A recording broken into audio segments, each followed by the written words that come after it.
Pessoal, bom dia a todas, todos e todos. Eu sou o Diogo, sou um dos coordenadores daqui da Serra da Dune na Serra Mar. Junto desse vídeo vão estar comigo os amigos Felipe Watanabe, vice-responsável da DJ pela Subcopa, e a Camila Conceição, que é secretária do DPEX dentro da Serra Mar. Hoje nós vamos falar sobre o terceiro desafio dessa proposta de paz. A proposta de paz tem como tema transformar a história da humanidade à luz da paz e da dignidade. E dentro dessa proposta, o presidente Ikeda divide ali em alguns módulos. Ele primeiro fala sobre 3 desafios que a humanidade precisa enfrentar e resolver para superar alguns problemas. E depois ele fala sobre 4 ações que nós, enquanto sociedade, o Estado, todas as pessoas, todas as organizações precisam garantir para que a gente possa alcançar aí mais dignidade na vida. Então, muito obrigado por escolher esse tema já de antemão para dialogar na base com todos os membros. A gente acredita que é um passo importante dialogar sobre a proposta de paz, porque esse documento é muito importante. Por muitos anos, o presidente Ikeda vem escrevendo a proposta, mas desde muito recente, ele vem direcionando essas ações cada vez mais para cada indivíduo, ou seja, não depende mais de grandes organizações, de poder público. Nós, enquanto cidadãos, podemos garantir a nossa parte na construção dessa paz mundial. Então, vamos lá, que a gente tem bastante coisa para falar. Esse terceiro desafio é o que tem como título Economia que oferece esperança e dignidade. Ele trata de desenvolver uma economia que inspire esperança nos jovens e permita que as mulheres possam brilhar com mais dignidade.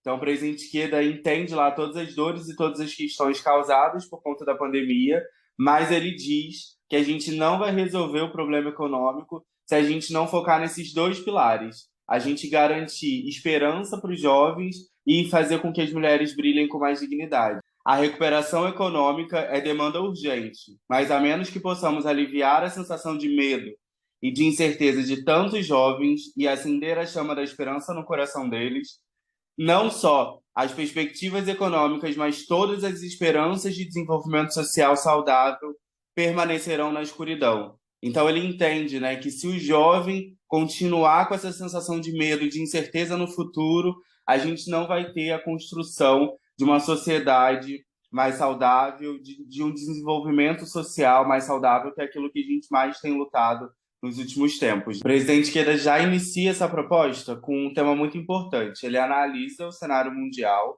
ele entende ali quantos jovens perderam seus empregos por conta da pandemia e quantos deles conseguiram um novo emprego e como está a vida desses jovens. E aí aqui eu acho que vale um ponto para a gente abrir um diálogo na base, né? Mesmo a gente entendendo todos esses números que o presidente Ikeda traz na proposta, a gente pode perceber muito de perto como que estão os jovens na nossa sociedade, porque são os jovens que atuam junto com a gente e que lutam e que praticam budismo junto com a gente, ou aqueles que não praticam budismo, mas que estão vivendo as mesmas questões. O terceiro desafio é desenvolver uma economia que inspire esperança nos jovens e permita que as mulheres brilhem com dignidade. No tópico Economia que inspire esperança nos jovens, o presidente Ikeda cita dados da Organização Internacional do Trabalho, a OIT, durante o período da pandemia, onde as pesquisas estimam que o equivalente a 255 milhões de postos de trabalho foram perdidos por conta da Covid-19, e o quão gravemente os jovens foram impactados com isso. De acordo com o relatório, as oportunidades de emprego para os jovens ao redor do mundo diminuiu a uma taxa maior do que para aqueles que com 25 anos ou mais. Por exemplo, durante a pandemia, a taxa de emprego para os jovens nos países do G20, os 20 principais países mais ricos, caiu em torno de 11%. Na proposta, o fundador da SGI descreve: tendências recentes sugerem a probabilidade de os jovens que conquistaram emprego durante a crise, a pandemia, passarem por estresse e ansiedade relacionadas ao trabalho, como resultado das rápidas mudanças no ambiente profissional devido à Covid-19. Cada vez mais jovens começam novos trabalhos de forma remota ou em outros locais que não o ambiente tradicional e continuam a trabalhar sem que ninguém em seu círculo imediato possa lhes dar apoio.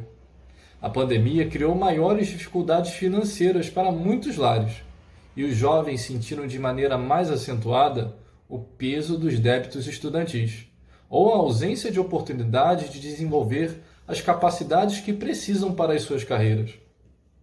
Além disso, estudos indicam que as perspectivas de carreira são sombrias para um número cada vez maior de estudantes, com 40% deles expressando incerteza e 14% sentindo medo real sobre o que os aguarda no futuro. A recuperação econômica é demanda urgente, mas a menos que possamos aliviar a sensação de medo e de incerteza de tantos jovens e acender a chama da esperança no coração deles, não só as perspectivas econômicas, mas todas as esperanças de desenvolvimento social e saudável permanecerão na escuridão. E aí refletimos o quanto que a Covid-19 gerou graves impactos econômicos. Porém, o presidente Queda reforça a necessidade que as políticas centradas nas pessoas é que devem ser ressaltadas, visando um melhor cenário das questões sociais e principalmente da saúde de cada indivíduo. O presidente Queda continua a proposta citando observações feitas pelos professores Abhijit Banerjee e Esther Duflo, do Instituto Massachusetts de Tecnologia, cujo trabalho foi reconhecido com um Prêmio Nobel em Economia em 2019, o qual dividiram com o professor Michael Kramer, da Universidade de Harvard, publicado antes da pandemia, a partir do livro que escreveram, Good Economy for Hard Times, publicado em português como Boa Economia para Tempos Difíceis. Os autores refletem sobre o real significado de índices como Produto Interno Bruto, o PIB. E a frase vem como a chave, em última instância, é não perder de vista o fato de que o PIB é um meio e não um fim. Vamos reforçar um pouco o conceito do PIB? De acordo com o Instituto Brasileiro de Economia e Estatística, de acordo com o Instituto Brasileiro de Geografia e Estatística, o IBGE, o PIB representa a soma de todos os bens e serviços produzidos por um país, estado ou cidade, geralmente em um ano. Todos os países calculam o seu PIB nas suas respectivas moedas.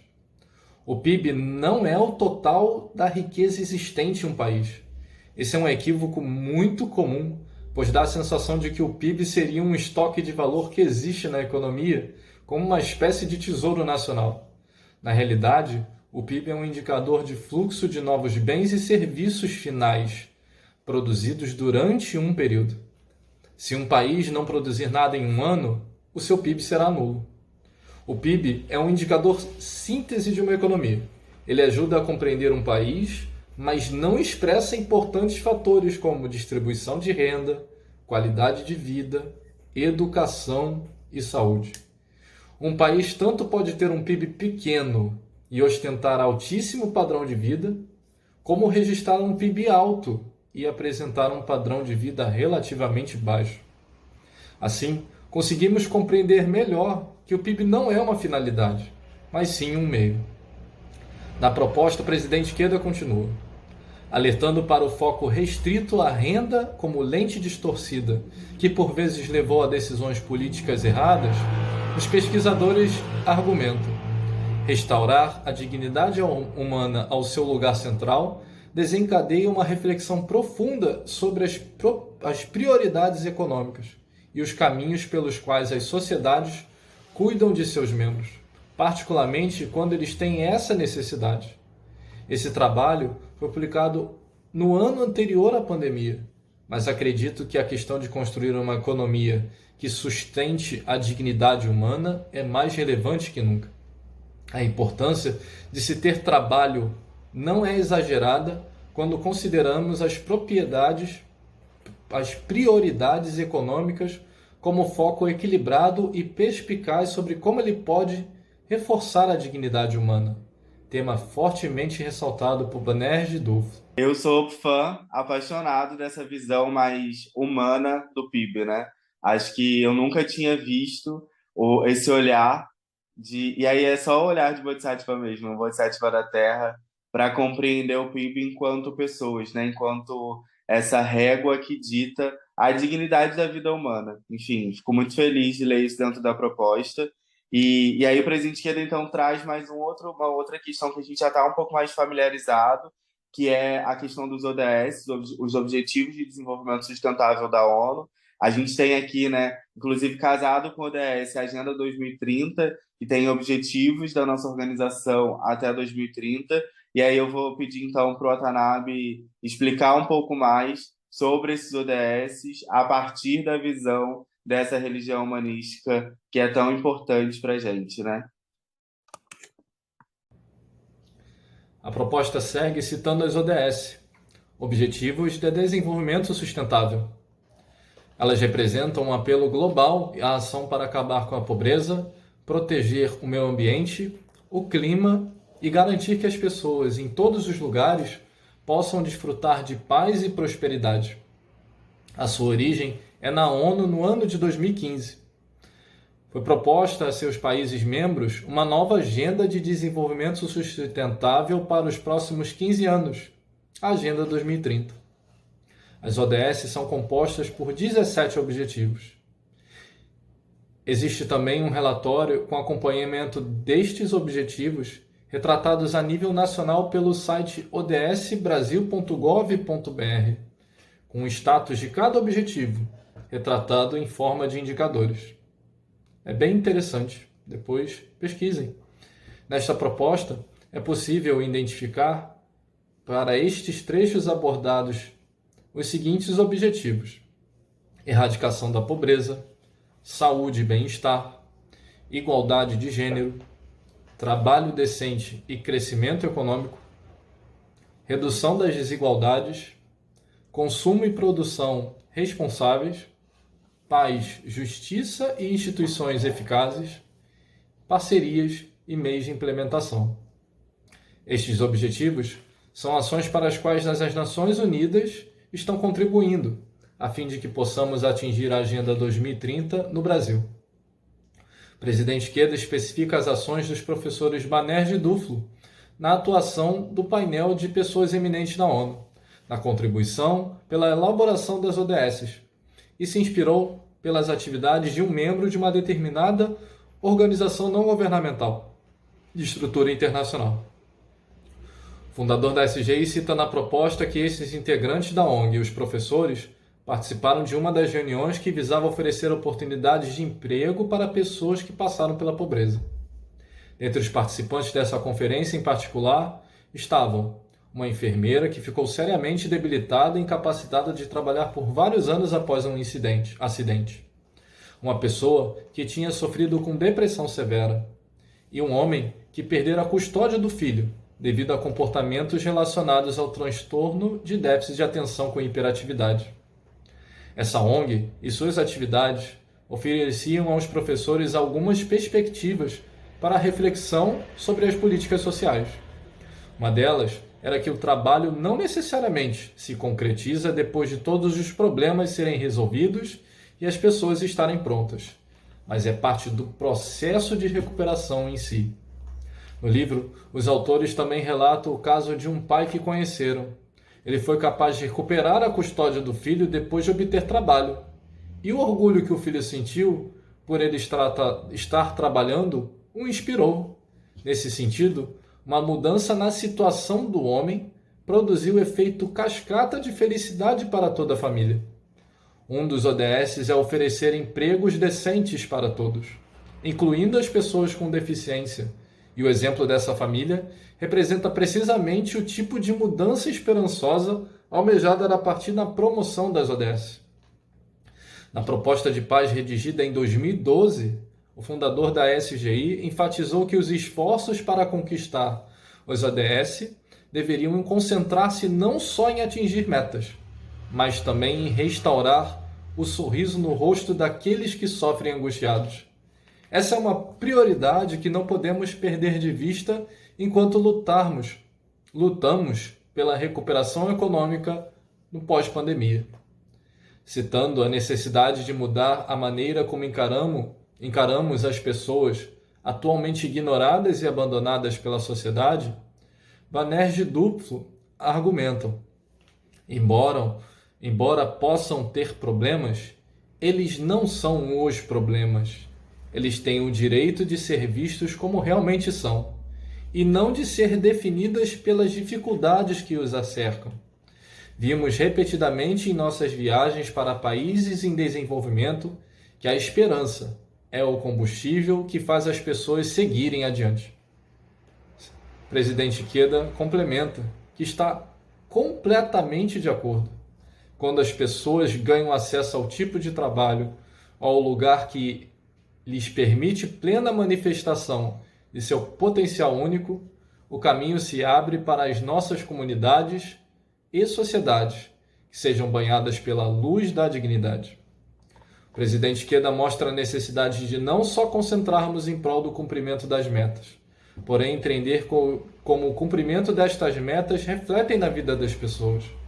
Em nossa vida diária, corresponde à consciência de que nossas pequenas ações podem acarretar uma mudança no impacto social local. Assumir o compromisso prático de que eu faço a diferença no local que me encontro. O budismo ressalta a unicidade de vida em seu ambiente, e a esse princípio é dado o nome de Eshofune. Nesse sentido, revitalizar o ser humano é o mesmo que revitalizar o ambiente.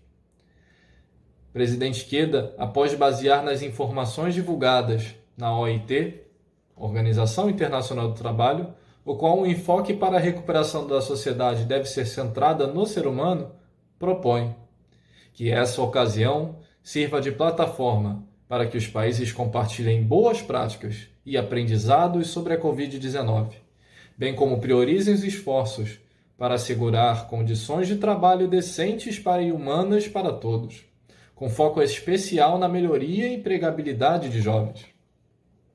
Essa leitura permite que entendermos os períodos de pré-pandemia, durante e agora o pós-pandemia, percebendo os efeitos que estes períodos têm causado a todos. Para a juventude, temos a boa sorte de contar com muitos incentivos da nossa organização. Compartilho uma recente entrevista com o presidente da BSGI, Sr. Shiratori, em 17 de outubro de 2020, no Brasil Sei. Seu Miguel Shiratori cita: sem dúvida, a juventude é um período bastante atribulado com problemas e preocupações com o futuro, relacionamento, personalidade e questões em geral. Tudo isso, às vezes, os deixam confusos e com ansiedade, causando muitos sofrimentos. A solução para essa dura realidade encontra-se na prática da fé diária, que são a oração ao Gohonzon, o estudo do budismo e a leitura das orientações de Queda Sensei. A oração eleva nossa mente no nível da razão, e o estudo da filosofia nos abre o caminho pelo qual podemos seguir e obter a transformação de tudo aquilo que nos faz sofrer. Certa ocasião, Ikeda Sensei orientou os jovens com as seguintes palavras: simplesmente realizem a revolução humana à sua própria maneira. Assim, impressionarão os outros de forma natural, com sua vitalidade, esperança, convicção e com a sua presença encorajadora. Isso em si consolidará a base para compartilhar o budismo de Nichiren Daishonin com os outros sem que seja necessário dizer nada. Eu queria reforçar uma frase dessa que o Watanabe falou, que eu acho que é a frase que deveria ser o lema dessa proposta de paz, que é uma frase que está lá na proposta de paz de 2012, mas o presidente Queda fez questão de trazer agora para 2022, depois de uma década que nada mudou, né? Acho que é muito importante a gente poder olhar com esse olhar carinhoso sobre todas essas questões. O presidente Queda fala sobre essa conquista dos ODS, ele fala assim, ó: os esforços para conquistar os ODS deveriam concentrar-se não só em atingir metas, mas também em restaurar o sorriso naqueles que sofrem angustiados. Restaurar o sorriso daqueles que sofrem angustiados. Além de um poeta, o presidente Queda é essa pessoa humana, essa pessoa incrível que olha, né? Não importa se a gente está feliz na nossa condição, sempre vai ter alguém que vai estar mais angustiado, que vai estar sofrendo, e a gente precisa fazer de tudo para restaurar o sorriso no rosto daquelas pessoas, para que elas não percam essa dignidade, sabe? Para que elas não percam de vista a dignidade da própria vida e se reconheçam como esse valor humano. É maravilhoso, né? Mas a gente falou que esse módulo trata de criar uma economia que ofereça esperança para os jovens e permitir que as mulheres brilhem com dignidade. A gente já falou muito sobre criar esperança para os jovens, já falamos como que está o cenário hoje, como está a questão do desemprego, a questão do PIB ou dos ODS. A gente foi lá longe e a gente ainda não falou sobre a questão das mulheres. E aí, obviamente, se a gente está dizendo que a gente precisa permitir que elas criaram um cenário onde elas possam brilhar com dignidade, não serei eu a pessoa que vai falar sobre essa dignidade das mulheres e como que elas podem conquistar isso. Por isso a gente somou nesse time Camila Conceição, que é secretária do DPEX da Serra Mar e que vai falar sobre essas questões, sobre tudo que o presidente Isqueda fala, sobre esse caminho para a construção da dignidade dessas mulheres e que elas possam brilhar ainda mais. É isso, Camila, é com você, a fala é toda sua. Por incrível que pareça, ainda há quem diga que incentivar a igualdade de gênero é mimimi. Porém, a pandemia expôs de forma incontestável a importância e necessidade da atuação das mulheres nos ambientes de trabalho e na sociedade de forma ampla. A sobrecarga dos sistemas de saúde em todo o mundo pesou especialmente para nós, que compomos 70% da força de trabalho nessa área. A crise também forçou muitas mulheres a suspender suas carreiras ou a tirar licenças prolongadas do emprego para cuidar de membros da família e de outras pessoas próximas que ficaram doentes. Além disso, grande proporção daqueles que perderam seus empregos eram mulheres, com o maior impacto sentido pelas mães com crianças pequenas.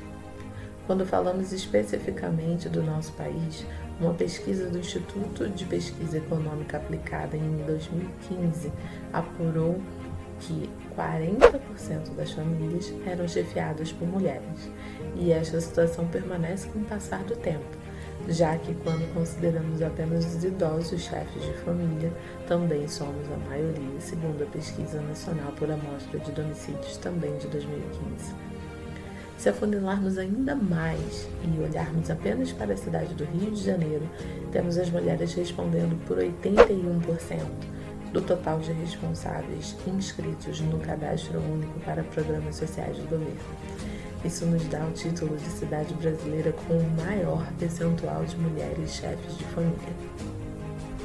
A igualdade de gênero não é apenas uma questão social e política, mas também econômica. Um aumento de pelo menos 30% de mulheres em cargos de liderança está diretamente associado a um aumento de 15% na lucratividade das empresas, segundo o Instituto do Peterson Institute for International Economics. A independência financeira é fundamental para a dignidade da vida das mulheres, pois possibilita que elas tenham autonomia para tomar decisões, seja quando sozinhas ou quando participam das decisões da família. Assim conseguem se planejar para atingir seus objetivos e ficam menos expostos a situações de violência. A independência financeira aproxima as mulheres de seus direitos básicos, como educação, saúde menstrual e planejamento familiar pelo acesso aos métodos contraceptivos. Por tudo isso, uma iniciativa importante nesse sentido foi o Fórum Geração e Igualdade da ONU Mulheres, em 2 ocasiões no ano passado. O encontro ocorrido no México, em março de 2021, teve a participação de quase 10 mil pessoas de 85 países e participantes remotos, que se dedicaram às discussões sobre as melhores formas de acelerar as ações e os movimentos pela igualdade de gênero. O fórum, que se seguiu na França em junho e julho, testemunhou a inauguração de um plano de aceleração global para a igualdade de gênero com duração de 5 anos. Além das 5 áreas para ação urgente, incluindo violência de gênero e tecnologia e inovação para a igualdade de gênero, o plano identifica a justiça e os direitos econômicos como prioridades fundamentais. Ao reconhecer questões como a disparidade salarial entre homens e mulheres, o plano aborda reformas econômicas sensíveis ao gênero para reduzir o número de mulheres que vivem na pobreza. O plano dá especial ênfase em aprimorar as condições de trabalho das mulheres que atuam na chamada economia do cuidado. A realidade em muitos países é que o trabalho assistencial, como o de cuidado com idosos ou membros de outras famílias, por vezes não é remunerado e é realizado principalmente por mulheres.